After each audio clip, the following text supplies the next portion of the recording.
जब इतने असुरों को भेजने के बाद भी महाराज कंस को लगता है कि मेरे काल का कोई कुछ नहीं बिगाड़ पाया। आखिर में उनके कई विश्वास पात्र आते हैं। उन्होंने कहा, महाराज, पास के किसी गांव से बहुत चमत्कारिक घटनाएं सुनने को मिलती है। महाराज कहते हैं, चमत्कारिक घटना? उन्होंने कहा, हाँ, और सुनने में आया है कि अधिकतम असुरों का वध भी वहीं होता है।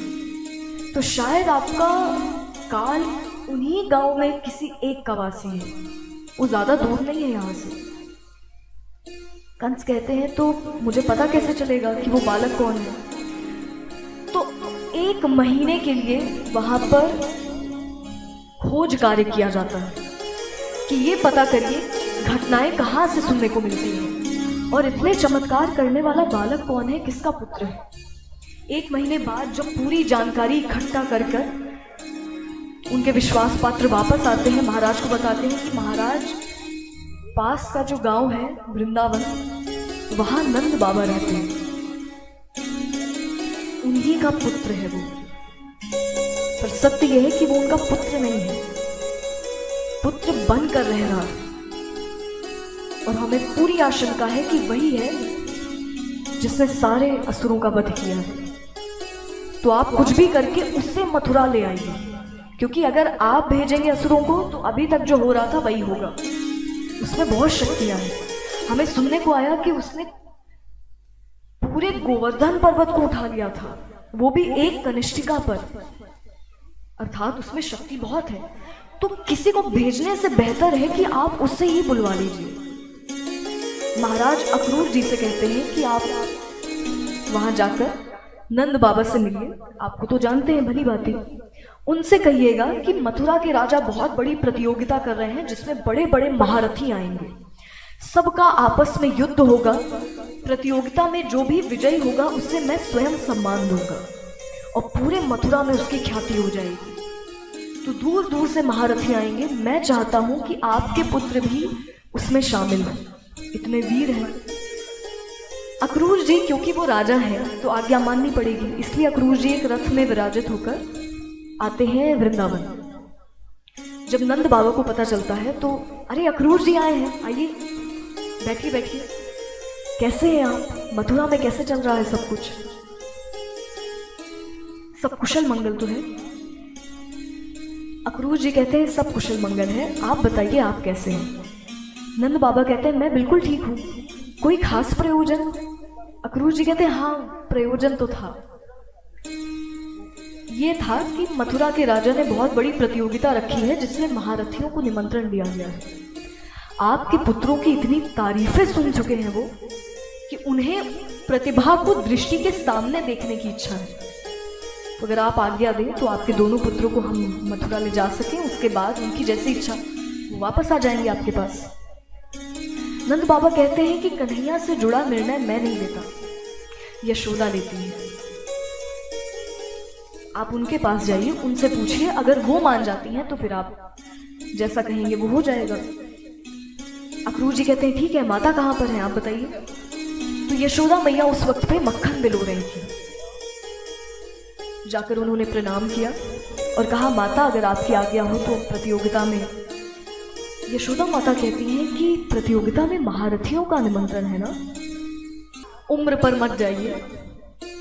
जो शक्तियां हैं, जितनी भी शक्ति आपने अभी तक देखी, ये 9-10 वर्ष के बालक में नहीं होती। यशोदा में कहती, फिर भी कोई मतलब नहीं है मेरे पुत्रों का जाने इससे, इसलिए मेरी अनुमति नहीं है, क्षमा करिएगा। अगर कोई और आपकी सहायता मैं कर सकती हूँ तो अवश्य बताइएगा, मैं तैयार हूँ करने के लिए। अक्रूर जी कहते हैं, अच्छा चलिए, अनुमति मत दीजिएगा, मैं दर्शन तो कर लूँ, वो है कहाँ इस वक्त? तो माता कहती हैं कि आप सीधे जाइए, जो गौशाला है वहीं पर होगा कन्हैया।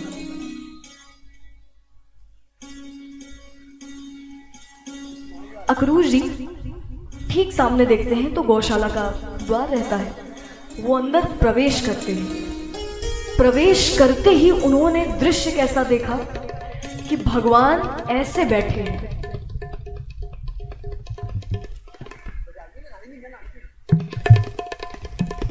हंसते हुए, और उनके बगल में बलराम जी बैठे हैं भगवान को देखकर हंसते हुए। जब ये दृश्य अक्रूर जी ने देखा तो वो सीधा जाके भगवान के चरण स्पर्श करते हैं। प्रभु आप, मुझे दर्शन तो हो गए आपके। भगवान उन्हें उठाकर कहते हैं, अरे आप उठिए, आप चरण स्पर्श मत करिए, आप बड़े हैं हमसे। एक आसन पर उन्हें बैठाकर भगवान कहते हैं कि बताइए क्या मदद कर सकते हैं आपके लिए।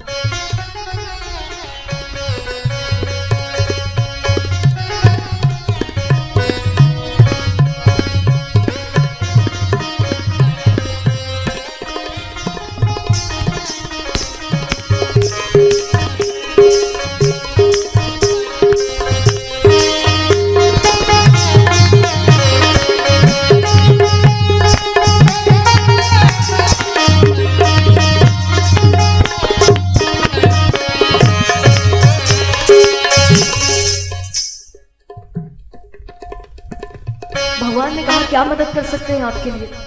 अक्रूर जी कहते हैं, देखिए प्रभु आपको सब कुछ पता है, सत्य यह है कि अत्याचार बढ़ता जा रहा है। अब आपकी आवश्यकता है मथुरा वासियों को, आप नहीं मदद करेंगे तो कौन करेगा फिर। और आपको तो पता है कि अभी तो आपका जीवन चरित्र शुरू हुआ है, अभी तो कितने कार्य करने हैं। तो अगर आपकी अनुमति हो तो आप मथुरा वापस चलिए। भगवान कहते हैं कि मुझे जाना तो है ही, जाना तो निश्चित है, तो जब जाना निश्चित है तो ठीक है, आज ही उचित है। वो कहते हैं आप प्रतीक्षा करिएगा, मैं माता से आज्ञा लेकर आता हूं जल्दी। भगवान यशोदा माता के पास जाते हैं और आते ही उन्होंने कहा कि माता, मुझे पता चला है कि बहुत बड़ी प्रतियोगिता रखी गई है, मुझे भी बुलाया गया है, महाराज ने बुलाया है। खुद सोचो तो तुम्हारे पुत्र को कितने लोग जानने लगे हैं अब। यशोदा माता कहती है, हाँ गर्व की बात है, तुम फेमस हो रहे हो। भगवान कहते हैं, हाँ अब सोचो जब और लोग जानेंगे तो कितना अच्छा लगेगा आपको। यशोदा मैया कहती है, तुम जाने का तो नहीं सोच रहे हो ना। भगवान कहते हैं, माता मैं जल्दी आ जाऊंगा, सिर्फ एक बार जाने दीजिए। और प्रतियोगिता है तो प्रतियोगिता में आप नहीं चाहेंगी क्या कि मेरी विजय हो। यशोदा माता कहती है कि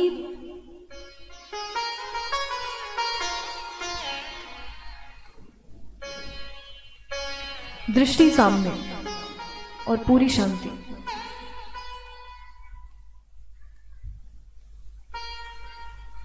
बहुत बढ़िया।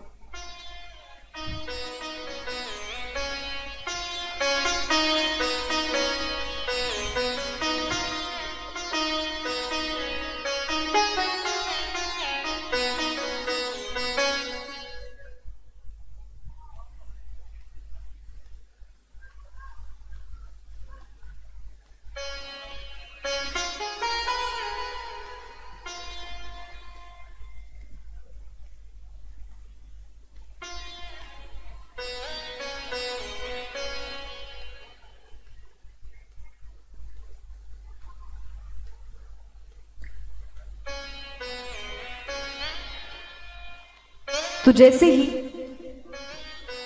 भगवान कहते हैं कि आप एक बार मुझे अनुमति दे दीजिए, मैं जल्दी वापस आ जाऊंगा।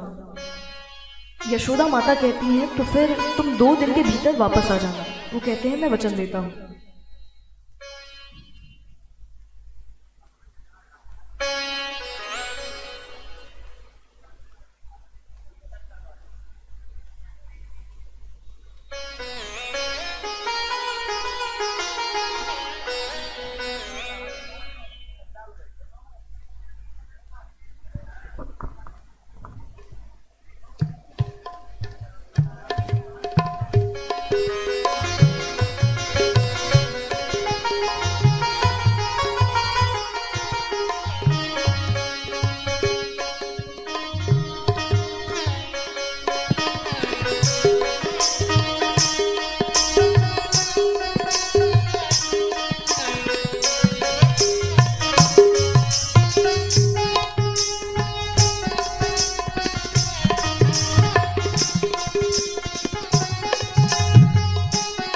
चलिए। जो होगा देखेंगे।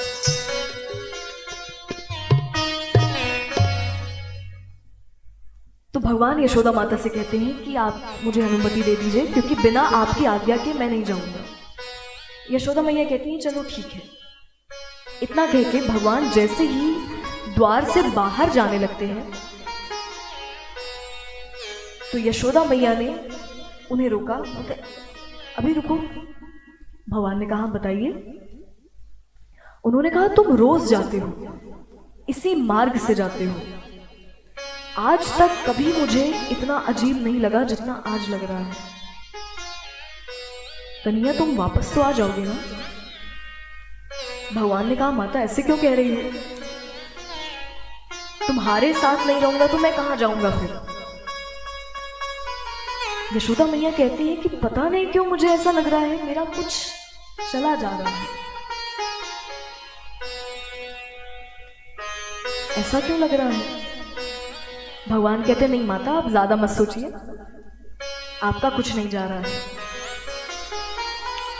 माता कहती है चलो ठीक है, तुम अपना ध्यान रखना और जल्दी वापस आ जाना। भगवान कहते हैं मैं वचन देता हूं आपको, मैं पूरा प्रयास करूंगा। ये कह के भगवान उसी मार्ग से जाने लगते हैं। जैसे ही अपने कक्ष के बाहर निकलते हैं, ये वक्त था भगवान का अपने मित्रों के साथ जाने का। आज भगवान कक्ष के अंदर है, समय से निकले नहीं, तो जितने मित्र हैं सब बाहर ही खड़े थे इंतजार करते हुए। जैसे भगवान बाहर निकलते हैं बिना कुछ बोले किसी से, सबसे पहले वो हृदय से लगाते हैं उन्हें और कुछ देर पकड़े रहते हैं।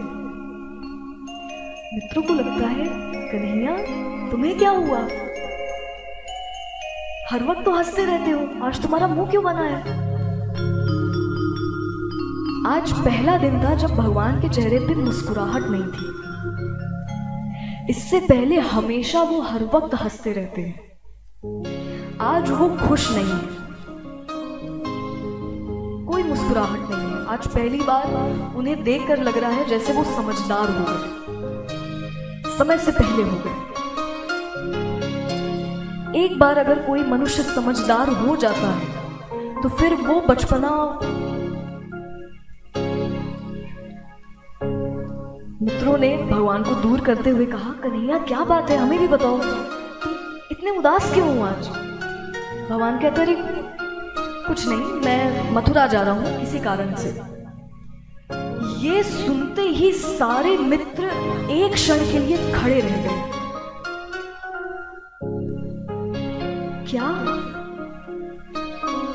क्या बोले तुम, कहां जा रहे हो?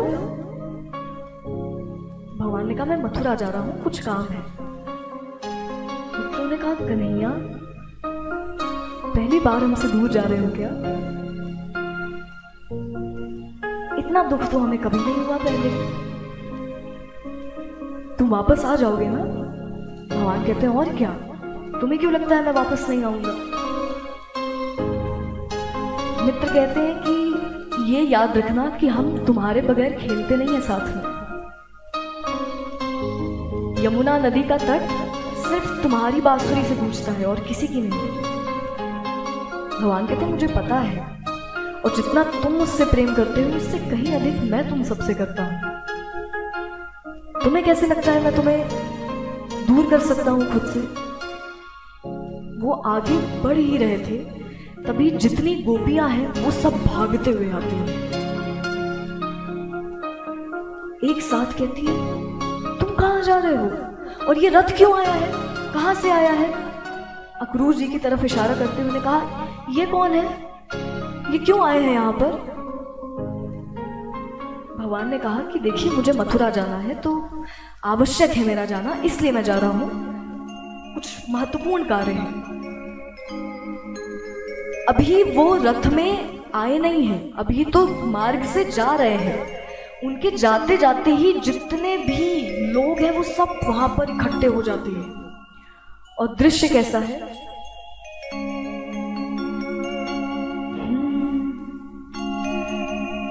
सुनो सुनो सावरे की बंसी है बाजी, नैनों से धार धार कजरा बहेरी, जियरा तरसे नैना बरसे, जियरा तरसे नैना बरसे, प्यासी प्यासी अखियाँ काहे से बरसे। सुनो सुनो सावरे बंसी है बाजी। जैसे ही वो और आगे बढ़ते हैं, वहां जितनी गायें थी, जितने बछड़े थे, जितने मोर थे, वो सब अब भागते हुए आते हैं। कहा जाता है पशु पक्षी ज्यादा सोच समझ नहीं सकते, पर आज उन गायों को लग रहा है कि हमारे पालनहार चले जा रहे हैं। इतने वर्षों तक भगवान ने उन्हें पाला है।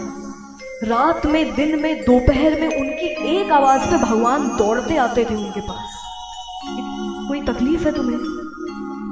उन गायों को लग रहा है कि अब हमारा ध्यान कौन रखेगा, हमारे भोजन का, हमारे विचरण का कौन ध्यान रखेगा? इतना ये क्यों हो रहा है आज? ये क्यों जा रहे हैं? यमुना नदी जो हमेशा वेग में बहती है, यमुना नदी बहनी रुक जाती है, पानी शिथिल हो गया।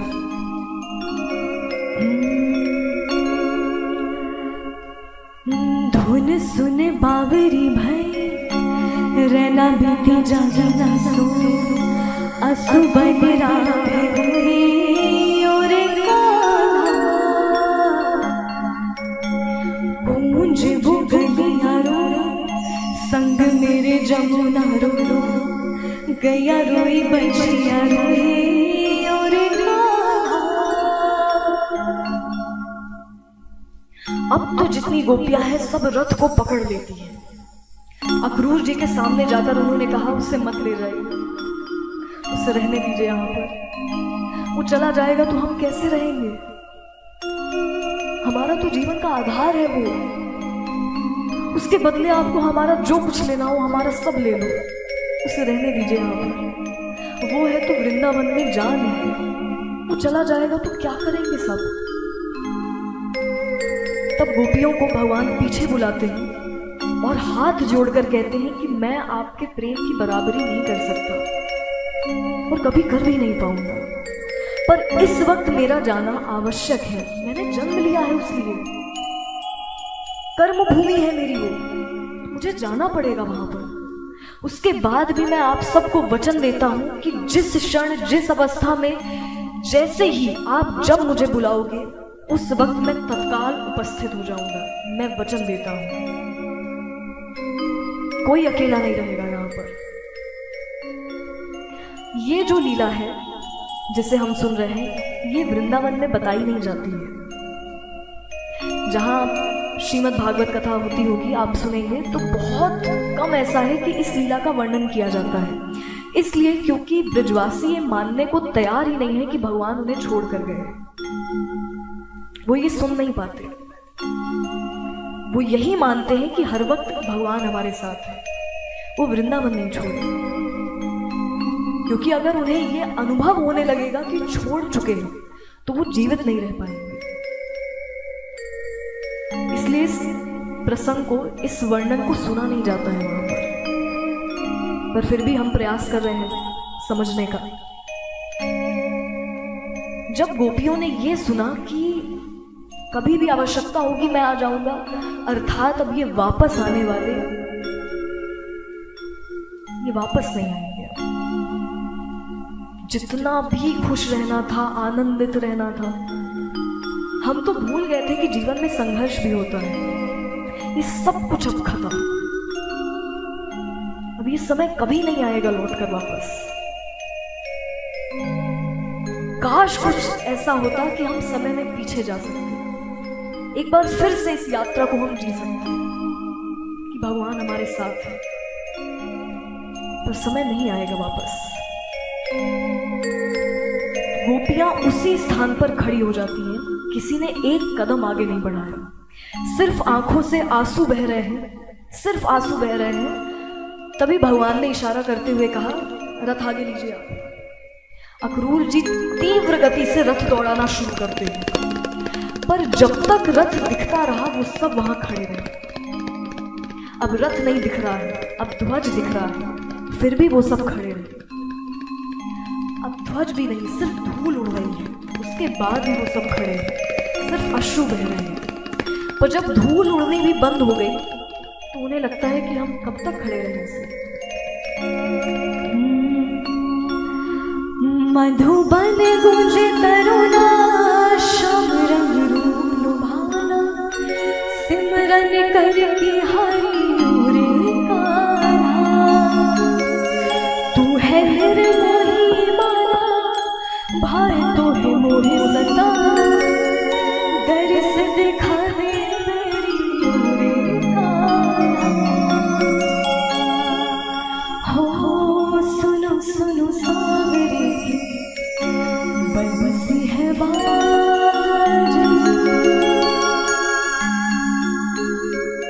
शाम का वक्त होते ही जितने ब्रजवासी हैं सब अपने अपने घर में लौट गए। अब कल हमने सुना था कि इसी शाम के वक्त में भगवान वापस आते थे गायों को लेकर घर। सब क्या करते थे, उनके आते ही अपने घर के द्वार खोल लेते थे कि उनकी दृष्टि पड़ेगी, हम खुश हो जाएंगे। आज भी शाम होते ही सब अपने अपने दरवाजे खोलते हैं, खिड़कियां खोल देते हैं, कहते हैं खोलो खोलो जल्दी खोलो।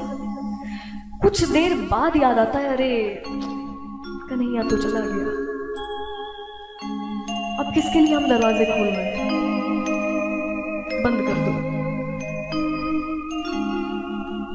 जितनी खुशी से सबने द्वार खोले थे उतनी ही उदासीनता के साथ सबने दरवाजे बंद कर दिए, जैसे वृंदावन से किसी ने प्राण खींच लिए हो।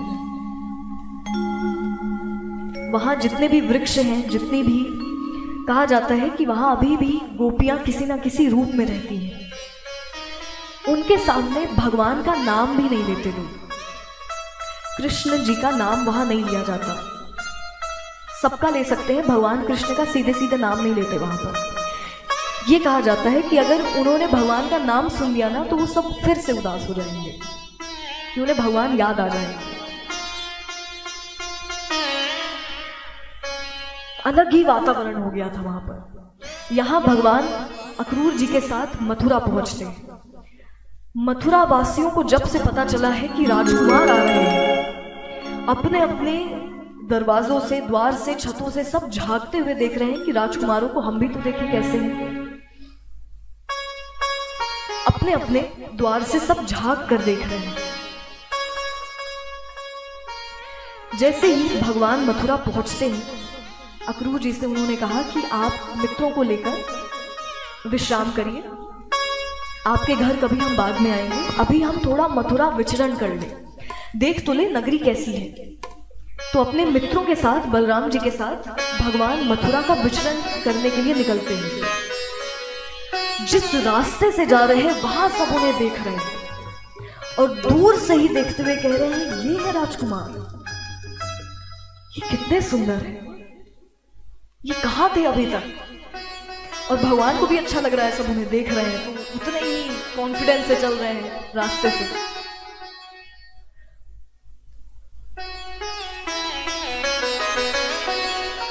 जिस मार्ग में जा रहे थे ठीक सामने उनके एक बहुत छोटी सी बच्ची खेल रही थी अपने खिलौनों के साथ। पीछे से एक धोबी आता है, उसके पीछे लकड़ी का सकट है, लकड़ी की गाड़ी है, तीव्र गति से भागते हुए आ रहा है। भागते भागते उसने नहीं देखा कि सामने छोटी सी बच्ची है, उसे धक्का मारते हुए वो आगे बढ़ता है। वो छोटी सी बच्ची सीधे भगवान के सामने गिरी। भगवान बहुत घबरा जाते हैं, तुरंत उसे गोद में उठाते हैं। तुम ठीक हो? तुम्हें लगा तो नहीं? तुम स्वस्थ हो? अब वो रोने लगी थी। भगवान उसे हृदय से लगाते हैं, बस तभी पीछे मुड़कर उन्होंने कहा, क्यों तुम्हें दिखाई नहीं देता है रास्ता कैसा है? कौन सामने खड़ा है? धोबी पीछे मुड़ता है। उसने कहा, आप कौन है? मित्रों ने कहा, ये राजकुमार है यहाँ के, तुम क्या जानो? धोबी कहता है, राजकुमार? हमने मथुरा में राजकुमार नहीं देखे आज तक। राजकुमार होते तो अभी तक महाराज कंस के, अभी तक तुम जीवित नहीं होते। महाराज को बिल्कुल नहीं पसंद राजकुमार।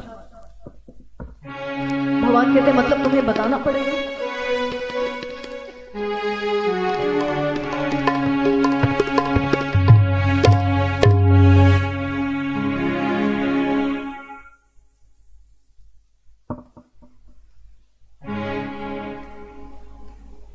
तभी वो धोबी उनके निकट आ जाता है। भगवान उसके सामने। उसने कहा, हाँ बताइए कैसे हैं आप राजकुमार? तब भगवान ने कहा कि मैं राजकुमार हूं या नहीं, इस बात से आपको कोई तात्पर्य नहीं है। जिस मार्ग से आप जा रहे थे वहां छोटी सी बच्ची थी एक, आपके कारण उसकी आंखों में एक अश्रु भी मैं बर्दाश्त नहीं कर सकता। मेरे होते हुए किसी की आंखों में आंसू नहीं हो सकते। अभी तो बात हो रही थी, धीरे धीरे बहस होने लगी। अब बहस इतनी बढ़ गई कि भगवान ने एक प्रहार किया, उसी क्षण वो धोबी। मित्रों ने कहा, कन्हैया झगड़ा इतना बड़ा तो नहीं था कि तुम सीधा उसे। भगवान कहता, नहीं, झगड़ा कितना बड़ा था ये तुम्हें नहीं पता, मुझे पता है। और किसके कर्मों का कैसे फल देना है, कब देना है, ये भी मुझे पता है। ठीक है, रास्ते से और आगे बढ़ते हैं। तब उनके ठीक सामने एक नारी अपने हाथ में चंदन लेकर धीमे धीमे जा रही थी। तो बीच मार्ग रोकते हुए भगवान कहते हैं, कहाँ जा रही है? तो नीचे झुके झुके वो कहती है कि मुझे जाने दीजिए, मैं राजमहल में हूँ, मैं महाराज को इंद्रलेप लगाती हूँ, तो मुझे मार्ग दे दीजिए आप। भगवान रास्ते को रोके रोके कहते हैं, एक बार मेरी तरफ देखो तो, एक बार तो मुझे देखो। तो वो बड़ी कठिनाई से ऊपर उठती है। अब भगवान का रूप इतना सुंदर है। वो कहती है, आप कौन है? अभी तक कहाँ थे आप? मैं तो पहली बार आपको देख रही हूँ मथुरा में। मित्रों ने कहा, ये राजकुमार है यहाँ के। भगवान कहते हैं, थोड़ा चंदन हमऊ दे जा। उसने कहा, आप लगा लीजिए क्योंकि मैं आप तक पहुंच नहीं पाऊंगी। भगवान कहते, नहीं, अपने हाथों से लगाओ, प्रयास करो एक बार। तो अपनी सामर्थ्य अनुसार उठने का प्रयास कर रही हैं, पर उनसे सीधा नहीं हुआ जा रहा था क्योंकि 3 अंग से वो विक्षिप्त थी, 3 अंगों से। भगवान ने कहा, और प्रयास करो। प्रयास करने से पहले तो कहना ही नहीं है कि हो नहीं सकता। वो और कोशिश कर रही है, किसी तरह भगवान तक पहुंच जा रही है। भगवान कहते, बस बस थोड़ा और, थोड़ा और, क्योंकि मुझसे नहीं हो रहा है, आप क्यों नहीं समझ रहे हैं, मुझे बहुत तकलीफ हो रही है। तभी भगवान ने उनके हाथों में अपना हाथ लिया, उनके पैरों पर अपना दाहिना पैर रखा और झटके से उठाते हैं। बोले श्री कृष्ण कन्हैया लाल की जय हो। वो पूरी सीधी हो गई। और सीधी भी कैसे, इतनी सुंदर हो गई है वो। अपने हाथों से वो भगवान को इंद्रलेप लगाती है। ठीक है, और आगे बढ़ते हैं। भगवान अपने मित्रों के लिए, अपने लिए नए वस्त्र भी लेते हैं। कई लोगों से मिलते हैं, बहुतों का उद्धार करते हैं। पहुंचते पहुंचते भगवान ने कहा कि मित्रों, अब तुम सब विश्राम करो, अब मैं अकेले जाऊंगा, अब तुम्हारा काम हो गया है, तो तुम सब विश्राम करो। तो जितने मित्र हैं सब अक्रूर जी के घर चले जाते हैं। अब सिर्फ भगवान और बलराम जी आते हैं। चलते चलते जब पूरा मथुरा का भ्रमण हो जाता है, आखिर में आता है मथुरा का राजमहल, बड़ा सा भव्य महल। दूर से देखकर भगवान कहते हैं, तो ये है राजमहल। सामने ही 2 द्वारपाल खड़े थे। जैसे ही उन्होंने अंदर आने का प्रयास किया, द्वारपालों ने कहा, अंदर प्रवेश वर्जित है। जिन्हों का निमंत्रण है, जितने लोगों को बुलाया गया है, सिर्फ वो जा सकते हैं। और तुम सब तो बालक हो, जाओ अभी। बलराम जी कहते हैं मतलब तुम्हें भी परिचय देना पड़ेगा, हम कौन है? द्वारपालों ने कहा हाँ, कौन हो तुम लोग, बताओ। बलराम जी कहते हैं हम दोनों यहाँ के राजकुमार हैं, हमारा मार्ग रोका है तुम दोनों ने। द्वारपालों ने कहा राजकुमार? मथुरा में राजकुमार नहीं होते हैं, कहीं और जाओ और वहां जाके असत्य कहना, हमारे सामने बनने का प्रयास मत करो। भगवान कहते मतलब इन्हें भी बताना पड़ेगा। चलो ठीक है। तभी उन दोनों के ठीक सामने से एक हाथी था, कुवलिया पीठ, उसके ऊपर जो महावत था वो शूल से बहुत जोर जोर से उसे मार रहा था।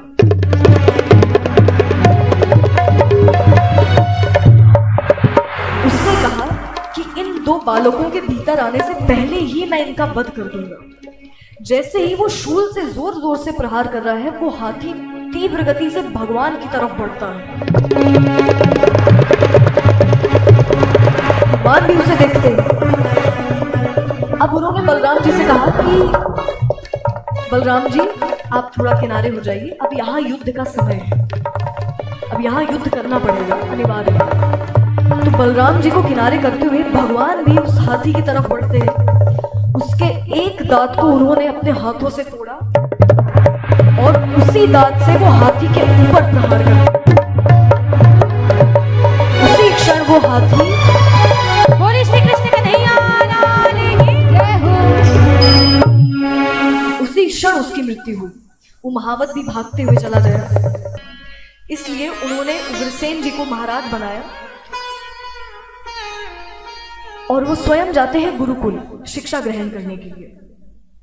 गुरुकुल में उज्जैनी में महर्षि संदीपनी के आश्रम में भगवान ने अपनी शिक्षा ग्रहण की। और शिक्षा भी कैसे ग्रहण की कि सब कुछ, जितने भी विषयों को हम जानते हैं, इन सब का ज्ञान भगवान ने दिया था।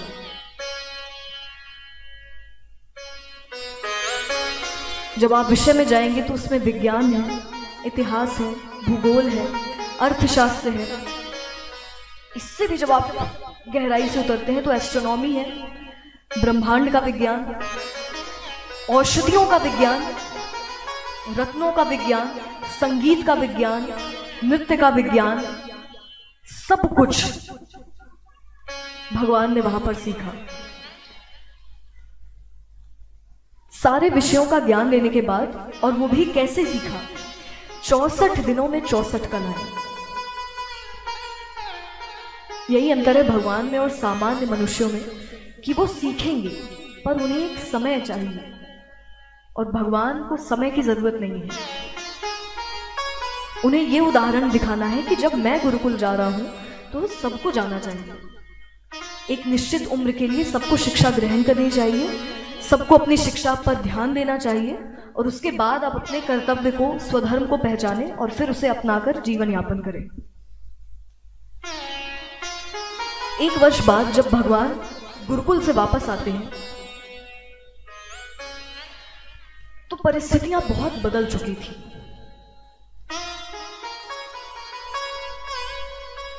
मथुरा में राजपाट का कार्य भगवान संभालने लगे। उग्रसेन जी की उम्र हो गई थी, और एक उम्र के बाद मनुष्य इतना सोच समझ नहीं पाता, इसलिए वो राजा हैं पर फिर भी कार्य भगवान संभालते हैं।